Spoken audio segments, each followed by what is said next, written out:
नमस्कार। आज मंत्रिपरिषद में 14 एजेंडों पर स्वीकृति प्राप्त है। 14 एजेंडा। सबसे बड़ी योजना जो स्वीकृत हुई है वह है पंचायत सरकार भवनों के निर्माण के लिए। राज्य में 2165 पंचायत सरकार भवन निर्माण किए जाएंगे, जिसमें बाढ़ प्रभावित क्षेत्र में 1082 और सामान्य क्षेत्र में 1083। तो आपके 2165 पंचायत सरकार भवन निर्माण किए जाएंगे। इसमें 6010 करोड़ 10,48,000 रुपये 6,010 करोड़ का इस पर व्यय होगा। 6010 करोड़ का व्यय होगा। तो सबसे बड़ी योजना है जो मंत्रिपरिषद ने 2165 पंचायत सरकार भवनों के निर्माण के लिए स्वीकृति दी है। उद्योग विभाग का एक raising and accelerating MSME performance RAMP योजना की स्वीकृति के संबंध में था।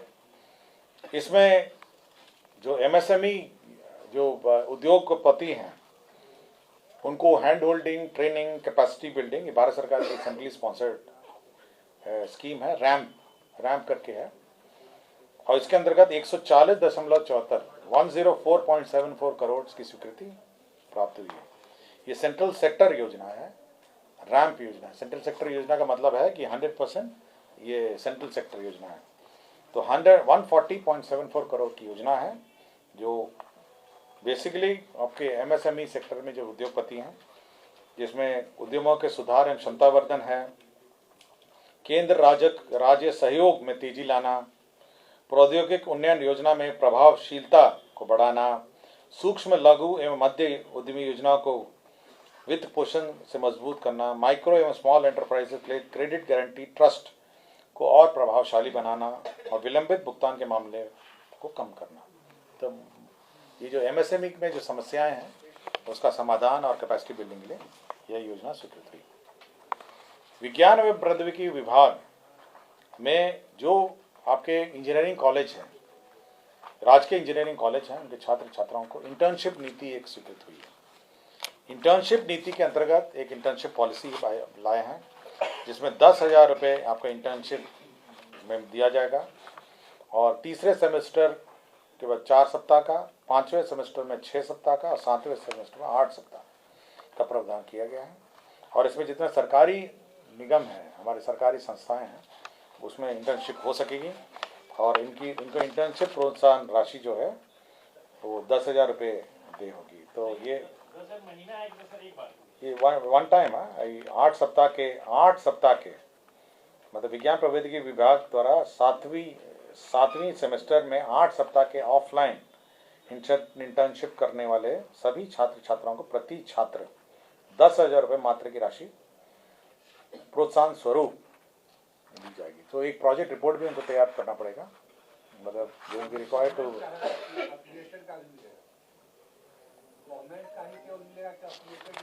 सभी का है, लेकिन मतलब आपको एक आपके जितने निगम है ये सब हैं, तो आपको एक प्रोजेक्ट रिपोर्ट तैयार करना पड़ेगा और 10,000 रुपीज जो है इंटर्नशिप आपको एक वन टाइम आपको दिया जाएगा।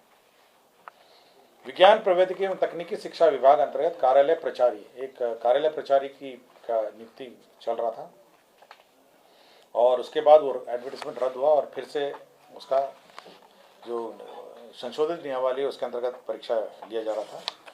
तो पूर्व में जो परीक्षा शुल्क लिया जा रहा था उसके आलोक में नए परीक्षा में परीक्षा शुल्क नहीं लिया जाएगा। तो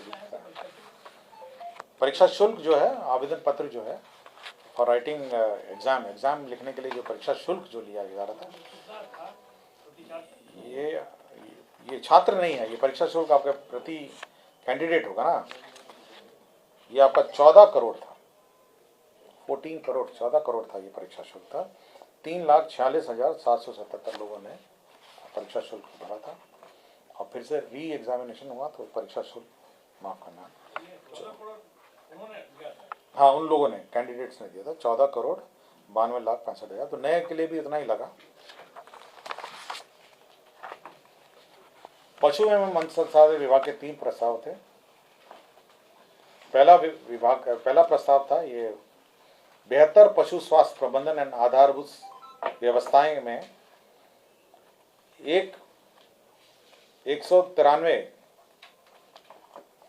और केंद्र प्रायोजित राष्ट्रीय पशुधन स्वास्थ्य रोग नियंत्रण कार्यक्रम के अंतर्गत 96 करोड़ और राज्यांश के रूप में 64 करोड़, तो कुल 193.91 करोड़ का 193.91 करोड़ का योजना है। और इसमें जो पशु के डोर स्टेप डिलीवरी, मतलब पशु की पालकों को डोर स्टेप डिलीवरी की सुविधा उपलब्ध होगी। इसका मतलब यह है कि एक ऐप रहेगा और मोबाइल का कॉल सेंटर रहेगा, और कोई भी पशुपालक अगर चाहेंगे तो ऐप और कॉल सेंटर के माध्यम से आप सर्विसेज रिक्वेजिशन कर सकते हैं और उनको डोर स्टेप डिलीवरी डॉक्टर्स की और मेडिकल असिस्टेंट उनके पशु को मिलेगी। तो इसमें 193.91 करोड़ का व्यय होगा। दूसरा प्रस्ताव ये था जो प्रधानमंत्री मत्स्य संपदा योजना, जिसमें 1,04,40,43,43,000 रुपये इस ये योजना है, जो ऑनगोइंग स्कीम है। प्रधानमंत्री मत्स्य संपदा योजना जो है 2023-24 के लिए भी स्वीकृत हुई है। और तीसरा है ये RRDF, नाबार्ड के अंतर्गत RIDF लोन के अंतर्गत है, जिसमें 200 अदद एनिमल एम्बुलेटरी वैन, 8 अदद animal lifting and carrying vehicle, और राज्य स्कीम में ये 7/2 का भी पार्ट है, इसमें 41.38 करोड़ होगा। तो 200 एम्बुलेटरी वैन है और 8 एनिमल लिफ्टिंग व्हीकल भी हैं, तो इसके अंदर व्यय होगा।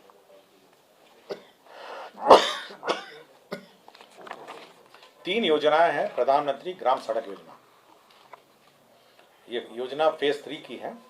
एक किशनगंज जिले की है ठाकुरगंज प्रखंड में, दूसरा दरभंगा जिले के किरतरपुर प्रखंड में है, और तीसरा आपका किशनगंज जिले के टेढ़ागाछी प्रखंड में। तो 3 योजनाएं स्वीकृत हुई हैं।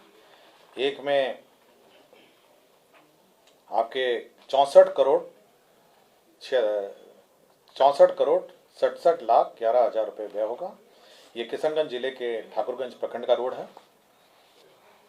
दरभंगा जिले के किरतरपुर प्रखंड में 35,07,49,000 रुपये का रोड स्वीकृत हुआ है। और योजना संख्या ये प्रधानमंत्री ग्राम सड़क योजना किशनगंज में 31,42,00,000 रुपये, तो 3 प्रधानमंत्री ग्रामीण सड़क योजना में स्वीकृत हुए। विज्ञान प्रौद्योगिकी एवं तकनीकी शिक्षा विभाग NIT पटना, आपको याद होगा कि 4 तारीख को माननीय मुख्यमंत्री जी गए थे वहाँ पे, और उन्होंने एक इंक्यूबेशन सेंटर स्थापित करने की घोषणा की थी 4 तारीख में। तो ये B+G+4 basement plus ground plus 4 और फर्नीचर सहित और अन्य जो इंक्यूबेशन सेंटर है NIT का, ये 47,76,00,000 रुपए की स्वीकृति दी है, प्रशासनिक स्वीकृति। ये NIT द्वारा ही संचालित होगा। ये grant in aid science and technology विभाग द्वारा NIT को उन्मुक्त किया जाएगा, और B+G+4 की बिल्डिंग होगी और फर्नीचर सहित होगा। आगामी लोकसभा चुनाव निर्वाचन में 2024 और 25 में जो पर्सनल मैनेजमेंट है सॉफ्टवेयर जो है, जिसके माध्यम से इलेक्शन पर्सनल का डिप्लॉयमेंट होता है, मॉनिटरिंग होता है, वह NIC द्वारा उनकी संस्था NICSI से कराए जाने का निर्णय लिया गया है। इसकी अनुमति दी गई है इलेक्शन विभाग को नॉमिनेशन के आधार पर। नगर विकास विभाग में जो नगर निकायों के लिए वाणिज्यिक कर विभाग द्वारा पेशा कर, जो आपके पेशा कर जो वसूली होती है, उसे 75 करोड़ जो है वो विभिन्न नगर निकायों को विमुक्त करने के लिए प्रस्ताव आया था। ये नगर विकास एवं आवास विभाग का है। और अंतिम एजेंडा ये था कि योजना एवं विकास विभाग का, जिसमें राज्य योजना अंतर्गत जो कार्यरत बिहार मौसम सेवा केंद्र जो सृजित पद हैं, ये पहले योजना मद में थे और हर 5 साल इसको रिन्यू होना था। अब ये गैर योजना मद में स्थानांतरित कर दिया गया। ये योजना को ही स्थानांतरण गैर योजना में कर दिया गया है। इसमें 10 हैं आपके जो प्रशासनिक पद हैं, और तकनीकी विशेषज्ञ पद 43 हैं। तो मौसम विज्ञान केंद्र, आपको जानकारी होगा, मौसम विज्ञान केंद्र का एक ऐप भी है जिसके माध्यम से टेम्परेचर और वेदर की जानकारी मिलती है। तो 43 हो गए आपके एक्सपर्ट, और आपके जो क्लरिकल और एडमिनिस्ट्रेटिव स्टाफ है वो 10 है।